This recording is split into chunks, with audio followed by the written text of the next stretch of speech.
அனைவருக்கும் வணக்கம். இந்தியாவுக்கும் இந்தியர்களுக்கும் என்னுடைய வணக்கத்தை தெரிவித்துக் கொள்கிறேன். நேற்று நம்ம போட்டிருந்த காணொலியில் கொஞ்சம் ஆடியோ சப்போர்ட் பண்ணல. அதனால் அந்த காணொலியில் நிறைய விஷயங்கள் நம்ம தொகுத்து தான் அதில் பதிவு பண்ணியிருந்தோம். இருந்தாலும் ஆடியோ சப்போர்ட் பண்ணாதனால அந்த காணொலி உங்களுக்கு முழுமையாக சேரலை அப்படின்னு நான் நினைக்கிறேன்.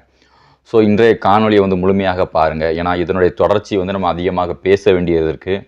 மக்கள்கிட்ட இதை அதிகமாக கொண்டு போய் சேர்க்க வேண்டிய ஒரு அவசியம் இருக்குது. ஏன்னா இதில் யாருக்குமே மிகப்பெரிய ஒரு புரிதலோ ஒரு விழிப்புணர்வோ இல்லாமல் இருக்கிறதுனால இன்றைக்கி நம்மளுடைய வரலாறுகள் அதிகமான அளவில் திருடப்பட்டிருக்கிறது. குறிப்பாக தமிழர்களோட வரலாறு, குறிப்பாக தமிழர்களோட தெய்வங்கள் எல்லாமே இன்றைக்கி வழிபாட்டு முறை எல்லாமே மாறிடுச்சு. தமிழர்களோட தெய்வங்கள் எல்லாமே இன்றைக்கி தமிழர்களோட தெய்வமாகவே இல்லை. அது குறிப்பாக இப்போ ஒரு தெய்வம் இருக்குது அப்படின்னா அதை அனைவரும் வணங்கலாம். அதில் எந்த வித மாற்று கருத்துமே கிடையாது. இப்போ இயேசு கிறிஸ்துவே எல்லாருமே வணங்குறாங்க. ஆனால் இயேசு கிறிஸ்து யூதர் அப்படிங்கிறதுல யாருக்குமே எந்த மாற்று கருத்தும் இருக்க முடியாது. யாராவது மாற்றி பேசுகிறாங்களா? இயேசு கிறிஸ்து தமிழ்நாட்டில் பிறந்தார் அப்படின்னு யாராவது சொல்கிறாங்களா? இல்லை இயேசு கிறிஸ்து இந்தியாவில் தான் பிறந்தார், அவர் ஒரு இந்தியர்னு யாராவது சொல்கிறாங்களா? இல்லை. ஆனால் இயேசு கிறிஸ்து யூதர் அப்படிங்கிறத யாருமே மாற்ற முடியாது. நீங்கள் உலகம் முழுவதும் இயேசு கிறிஸ்துவை இன்றைக்கி வணங்கிட்டு வந்தாலும் யாருமே அதை மாற்றி பேசலாம். அதே மாதிரி இன்றைக்கி முருகரை எல்லாருமே வணங்கலாம். இந்துக்கள், இந்து மதத்தை சார்ந்த எல்லாருமே வணங்கலாம். இந்து மதத்தை சாராதவர்களும் முருகரை வணங்கலாம். ஆனால் முருகரோட பான் தமிழ்நாடு தான். அதாவது பானின் சவுத்து தான், குறிப்பாக பானின் தமிழ் தான். அவர் தமிழ் கடவுள் தான். அதை யாராலையும் மாற்றி சொல்ல முடியாது. அதை மாற்றி பானின் நார்த் அப்படின்னு சொல்லி போட்டு ஒரு ஃபர்ஸ்ட் லுக் போஸ்டரை நாகவம்சி அப்படிங்கிறவர் ரிலீஸ் பண்ணுறாரு. வார் ஆஃப் காட் அப்படிங்கிற படத்தை இயக்குற படத்தை அவர் தயாரிக்கிறாரு. ஜூனியர் என்டிஆர் அந்த படத்தில் ஹீரோவாக நடிக்கிறாரு. ஸோ இப்படி திருவிக்ரம் அப்படிங்கிறவர் அந்த படத்தை டைரக்ஷன் பண்ணுறாரு. ஸோ இப்படி ஒரு படத்தில் இந்த மாதிரி பானின் நார்த் அப்படின்னு போட்டால் அப்போ தமிழர்கள் எல்லோரும் வேடிக்கை பார்த்துட்டு இருக்கணுமா? யாருமே பேசக்கூடாதா? இப்போ இது எப்படி எடுத்துக்கிறது? இப்போ தமிழ்நாட்டிலே சிலர் பேசுகிற சப்போர்ட் பண்ணுறாங்க. அது அவர் சிவனுக்கும் பார்வதிக்கும் மகனாதான பிறந்தார். அப்போ கைலாசமலை எங்கே இருக்குது? நார்த்தில் தானே இருக்குது. அப்போ அவர் நார்த்தில் தானே பிறந்திருப்பார் அப்படின்னு சொல்லி சிலர் பதிவு பண்ணுறது எப்படி இருக்குது? அப்போ தமிழ்நாட்டில் இருக்கக்கூடிய சங்க இலக்கிய பாடல்கள், தமிழ் லிட்ரேச்சர், இதை எல்லாத்தையுமே இவர்கள் தமிழர்களே அப்போ கணக்கில் எடுத்துக்கலையா? அப்போ தமிழர்கள் நீங்களே நாங்கள் தமிழர்கள் அப்படின்னு நீங்கள் சொல்லிட்டு இங்கே இருக்கிறீங்க. ஆனால் தமிழ் லிட்ரேச்சரில் இருக்கிறது உங்களுக்கு கவனத்தில் நீங்கள் எடுத்துக்க மாட்டீங்க. புராண கதைகளில் இருக்கிறத மட்டும்தான் அப்போ நீங்கள் கவனத்தில் எடுத்துக்கிடுவீங்க. அப்படின்னா அப்போ அதுதான் நீங்கள் நம்புவீங்க. அப்படின்னா அப்போ நீங்கள் எப்படி தமிழர்களாக இருக்க முடியும்? ஸோ இப்போ தமிழர்களாக தமிழ் தேசியம் பேசக்கூடிய சிலரும் கூட என்ன பேசுகிறாங்க அப்படின்னா, அது அவர் நாட்டில் பிறக்கல, அவர் தமிழ்நாட்டில் தான் பிறந்தார், அவர் ஒரு தமிழர் தான் அப்படின்னு சொல்லி பேசுகிறாங்க. சரி, ரைட்டு, நீங்கள் பேசுகிறீங்க. இப்படி தமிழர் முருகருக்கு ஆதரவாக பேசுகிறவர்கள் கூட முருகர் சிவன் பார்வதிக்கு மகனாக பிறக்கலை, அவர் தமிழ்நாட்டில் பிறந்தார், தமிழ் மன்னர் அப்படின்னு சொல்கிறாங்களே ஒழிஞ்சு அவர் கொற்றவை மைந்தன், அவர் கொற்றவைக்கு மகனாக பிறந்தார் அப்படிங்கிறத எங்கேயாவது பதிவு செய்கிறாங்களா? அப்படிங்கிறத அவர்கள் எங்கேயுமே பதிவு செய்யலை. கொற்றவையோட வழிபாடு எப்படி இருந்துச்சோ அதே மாதிரி தான் முருக வழிபாடும் இங்கே தமிழ்நாட்டில் இருந்திருக்கு அப்படிங்கிறது சங்க இலக்கியங்களில் குறிப்பிடப்பட்டிருக்கிறது. கொற்றவை வழிபாடு எப்படி இருந்துச்சு? கொற்றவைக்கு எப்படி வழிபாடு நடத்துனாங்க? திணையையும், அதாவது ரத்தம் குருதி கலந்த திணையை கொடுத்துருக்காங்க. ஆடுகளை பலி கொடுத்துருக்காங்க. ஸோ இதெல்லாம் கொற்றவையோட வழிபாட்டில் இருக்குது. ஸோ அதே மாதிரி தான் முருக வழிபாடும், முருகரோட வழிபாடுமே திணையும் ரத்தமும் கலந்த உணவு படையல் வச்சுருக்காங்க. ஆடுகளை பலி கொடுத்துருக்காங்க. ஸோ கொற்றவையை எப்படி வழிபட்டாங்களோ அதே மாதிரி தான் முருகனையும் வழிபட்டிருக்காங்க. ஸோ கொற்றவையை வழிபட்ட அதே மக்கள் தான் முருகரையும் வழிபட்டிருக்கிறார்கள். இது எதற்காக? இது எப்படி சொல்கிறேன் அப்படின்னா, அவர்கள் எதற்காக ஆடு பலி கொடுத்தாங்க, ரத்தம் கலந்த உணவை எதற்காக கொடுத்தாங்க? அவர்களால் எதை கொண்டு வர முடியுமோ இறைவனுக்கு, அவர்கள் அவர்களோட செல்வமாக எதை கொண்டு வராங்களோ, ஆணிரை கவர்ந்து வருவாங்க, ஆடு மாடுகளை கவர்ந்து வருவாங்க. ஸோ அப்படி கவர்ந்து வரும்போது அவர் ஆடுகளை தான் படையல் வைக்க முடியும். அவங்க வேறு என்ன விவசாயமாக பார்த்தாங்க? ஸோ விவசாயம் பார்க்கல.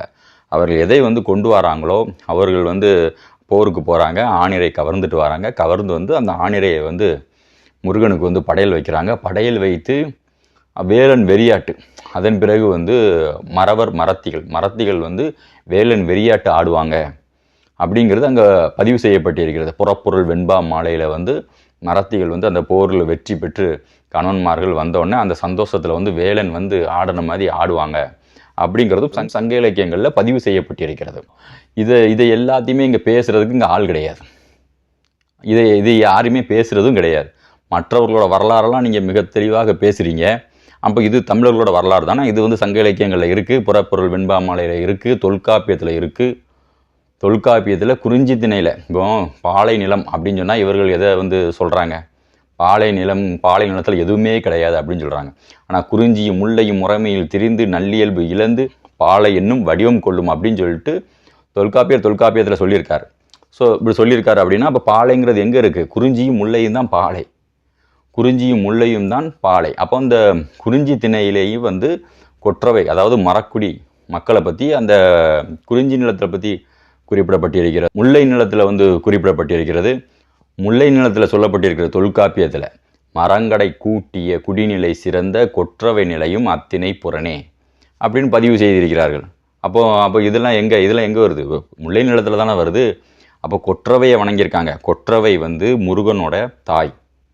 அப்போ நீங்கள் வந்து பரமேஸ்வர் பார்வதியை வந்து முருகனோட தாய் நீங்கள் ஏற்றுக்கிறீங்க, சரி ஓகே, அதில் வந்து எந்தவித மாற்று கருத்தும் கிடையாது, நாங்கள் ஏற்றுக்கிறோம். அதே மாதிரி கொற்றவை வந்து முருகனோட தாய் அப்படிங்கிறதையும் நீங்கள் ஏற்றுக்கணும்ல. எவ்வளவோ புராண கதைகள் ஏற்றுக்கிறீங்க. ஒவ்வொரு கடவுள்களுக்கும் 1000 புராண கதைகள் இருக்குது. சிவன் முருகனோட பிறப்பு அப்படின்னு எடுத்துக்கிட்டாலே அது புராண கதைகளில் வந்து ஒவ்வொரு விஷயங்கள் சொல்லப்பட்டிருக்கிறது. ஸோ அதை எல்லாத்தையும் ஏற்றுக்கிற நீங்கள் முருகனோட தாய் கொற்றவை அப்படிங்கிறத மட்டும் ஏற்றுக்கொள்ளாமல் மறுப்பதற்கு என்ன காரணம்? அப்போ சிவன் பார்வதி வந்து முருகனோட தாய், பார்வதியோட வடிவம் தான் கொற்றவை அப்படிங்கிறதை நாங்கள் ஏற்றுக்கிற தயாராக இருக்கோம். ஆனால் நீங்கள் கொற்றவை வந்து முருகனோட தாய் அப்படிங்கிறத ஏற்றுக்கொள்வதற்கு மறுப்பதற்கு என்ன காரணம்? கொற்றவையும் தமிழ் கடவுள், முருகனும் தமிழ் கடவுள். கொற்றவையும் போர்க்குடி மக்கள் வந்து வணங்கின ஒரு தெய்வம். மறவர்கள் வந்து போருக்கு போகும்போது கொற்றவையை வணங்காமல் போனால் வந்து வெற்றியை கொடுக்க மாட்டாள் அப்படின்னு சொல்லப்பட்டிருக்கிறது. அதே மாதிரி போரில் வந்து மறவர்கள் போரிடும்போது வந்து வேலனே வேலெடுத்து வேல்படை வந்து வேலனோட வேல்படை போரிட்டது மாதிரி இருக்குது அப்படின்னு சொல்லி புறநானூரில் வந்து சொல்லப்பட்டிருக்கிறது. அப்போது வந்து போர்க்குடி மக்களோட ஒரு தெய்வமாக இருந்த கொற்றவையையும் முருகனையும் அன்றைய காலத்தில் போர்க்குடி மக்கள் வணங்கியிருக்காங்க. ஸோ இது குறிஞ்சி திணையிலையும் வணங்கியிருக்காங்க, முல்லை திணையிலையும் வணங்கியிருக்காங்க. இந்த குறிஞ்சியும் முல்லையும் தான் மறவர்களோட திணையாக இருந்திருக்கிறது, போர்க்குடி மக்களோட திணையாக இருந்திருக்கிறது. ஸோ இதை வந்து நம்ம இதை நீங்கள் முழுசாக நீங்கள் எடுத்து படிச்சிங்க அப்படின்னா இதோட வரலாறு மிக தெளிவாக இருக்குது. முருகனோட வரலாறாக இருந்தாலும் சரி, போர்க்குடி மக்களோட வரலாறாக இருந்தாலும் சரி, போர்க்குடி மக்களோட தெய்வங்கள் தான் இன்றைக்கி தமிழக மக்களோட தமிழ் கடவுளாக இன்றைக்கி வணங்கப்படுகிறார்கள். ஆனால் இதில் எதையுமே வந்து சொல்லப்படாமல் பேசப்படாமல் நீங்கள் வெறுமனை வந்து நார்த் இந்தியனை எதுக்கணும், அவ்வளோதான். மற்றபடி தமிழர்களோட வரலாறை வந்து நீங்கள் வந்து அதை வந்து சரியாக பேசுகிறது கிடையாது, இருக்கிறதையும் சொல்கிறது கிடையாது. தமிழர்களுக்கு அது உண்மையான வரலாறை நீங்கள் சொல்லணும்ல. சிவன் பார்வதி வந்து முருகனை வந்து எவ்வாறு வந்து பெற்றெடுத்தாங்க அப்படிங்கிற புராண கதைகளை நீங்கள் நம்ப மாட்டீங்க. சரி, ரைட்டு. அப்போ முருகனோட தாய் யார், கொற்றவை அப்படிங்கிறத பேசுகிறதுக்கு நீங்கள் மறுக்கிறீங்க. அதை மட்டும் ஏன் பேச மறுக்கிறீங்க? மற்றபடி மற்றவர்களோட வரலாறுலாம் தூக்கி பேசும்போது முருகனோட தாய் கொற்றவை அப்படிங்கிறத மட்டும் நீங்கள் வந்து பேசுகிறதுக்கு மறுத்து கொண்டே வாரீர்கள். இந்த வரலாற்றை பேசுகிறதுக்கு எவருமே கிடையாது, யாருமே வந்து இதை பேசுகிறதும் கிடையாது, சரியாக வந்து இதை புரிஞ்சுக்கிட்டு பேசுகிறதும் கிடையாது. இப்போ பாலையில் வந்து எதுவுமே கிடையாதுன்னு சொல்கிறாங்களே. ஆணிரை கவர்தலே குறிஞ்சி திணையில் நடந்திருக்கு. ஆணிரை கவர்தல், ஆக்கோல் செய்தல், இதெல்லாம் வந்து இன்றைக்கி ஆடு மாடு திருடிட்டு போவாங்க அப்படின்னு சொல்கிறாங்களே.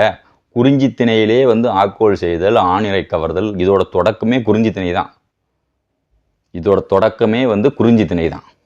இதை கேட்கும்போது எத்தனை பேருக்கு அதிர்ச்சியாக இருக்குன்னு எனக்கு தெரில.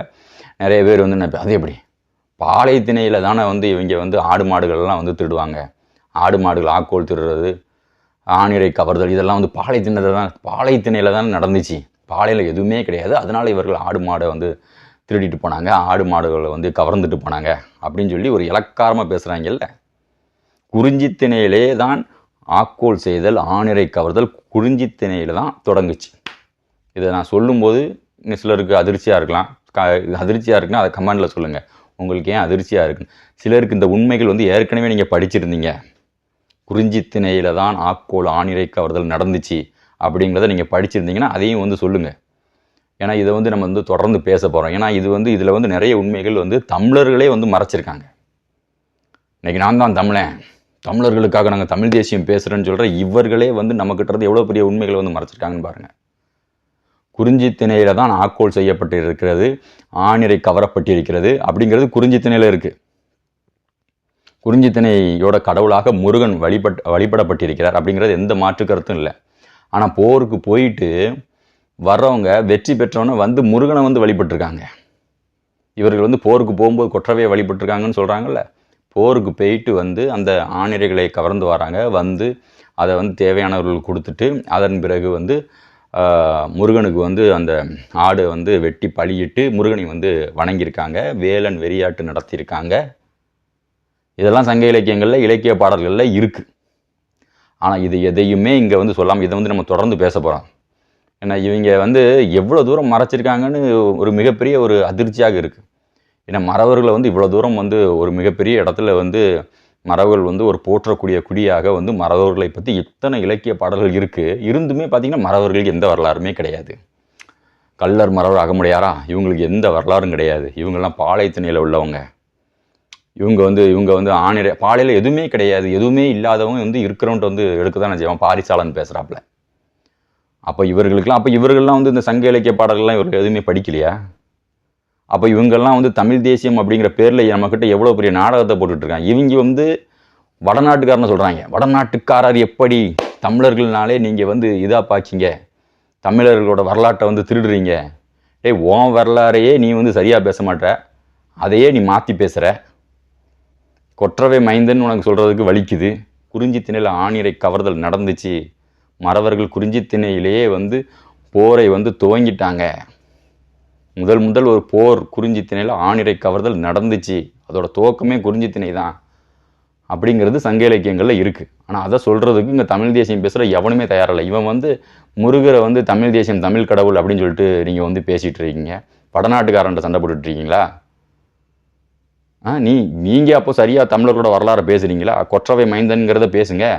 இங்கே எங்கேயாவது சிவன் பார்வதி முருகர் இந்த படங்கள் இருக்குது. பிள்ளையார் முருகர் படங்கள் இருக்குது. கொற்றவை மகன் முருகன். அப்போ கொற்றவையும் முருகனும் இணைந்திருக்கிற மாதிரி ஒரு படத்தை இங்கே எவனாவது உருவாக்கியிருக்கானா? கொற்றவையோட மகன் தான் முருகன். அப்போ கொற்றவையோட மடியில் வந்து முருகர் இருக்கிற மாதிரி ஒரு படத்தை இங்கே யாராவது உருவாக்கி இருக்கிறார்களா? யாருமே உருவாக்கலை. அதுமாதிரி வடநாட்டுக்காரங்க இங்கே தமிழ்நாட்டில் வந்து சிவன் பார்வதி முருகர் பிள்ளையார் எல்லாருமே சேர்ந்த மாதிரி ஒரு ஃபேமிலி ஃபோட்டோ இருக்குது. இதே ஃபோட்டோ நீங்கள் ஆந்திராவில் போனால் கிடைக்காது. இதே ஃபோட்டோ கர்நாடகாவில் போனால் கிடைக்காது. இதே ஃபோட்டோ வந்து நீங்கள் வந்து வேறு எங்கேயாவது வட மாநிலங்களில் போனால் கிடைக்குமா? கிடைக்காது. முதல்ல நீ அந்த ஒரு ஃபோட்டோவை உருவாக்கு. பேன் இண்டியாவாக ஒரு ஃபோட்டோ வந்து உருவாக்கு. பேன் இந்தியா முழுவதுமே எல்லாருமே முருகர் ஃபோட்டோவை வந்து அந்த ஃபேமிலி ஃபோட்டோவில் பயன்படுத்தணும் அப்படின்னு உருவாக்குங்க முருகர் ஃபோட்டோவை. நீங்கள் அதவே இன்னும் உருவாக்கலையே. ஆனால் முருகர் வந்து பாணி நார்த்துன்னு சொல்கிறதுக்கு மட்டும் உங்களுக்கு வந்து எப்படி வந்து உரிமை வருது? பாணி நார்த். அப்போ பாணி நார்த்துன்னு சொல்கிற நீ அப்போ முருகரை கொண்டு போ. இங்கே சவுத்துலேருந்து முருகரை வந்து நார்த்துக்கு நீ கொண்டுட்டு போ. நீ அதை கொண்டு போகாமல் டைரெக்டாக பாணி நார்த்துனா அங்கே உள்ள மக்களே வந்து வட இந்தியாவில் இருக்கக்கூடிய மக்களே வந்து முருகர் வந்து தமிழ் கடவுள்னு ஏற்றுக்கிறாங்க. அப்போ ஏற்றுக்கிட்ட ஒரு கடவுளை நீ பாணி நார்த்துன்னு அப்போ இருக்கிற வரலாறை மாத்திரம் தானே அர்த்தம். ஸோ வந்து கொற்றவை மைந்தனான முருகரை வந்து அனைவருமே வந்து இந்த விஷயத்தில் வந்து அனைவருமே மிகவும் தெளிவான ஒரு முடிவு எடுக்கணும். ஏன்னா இன்றைக்கி வந்து குறிப்பாக மறவர்களே மறந்துட்டாங்க. ஏன்னா பாவனர் வந்து அவருடைய தமிழ் வரலாறில் பாவனர் தான் தமிழரோட வரலாறு எழுதுனதில் மிக முக்கியமான ஒருவர்.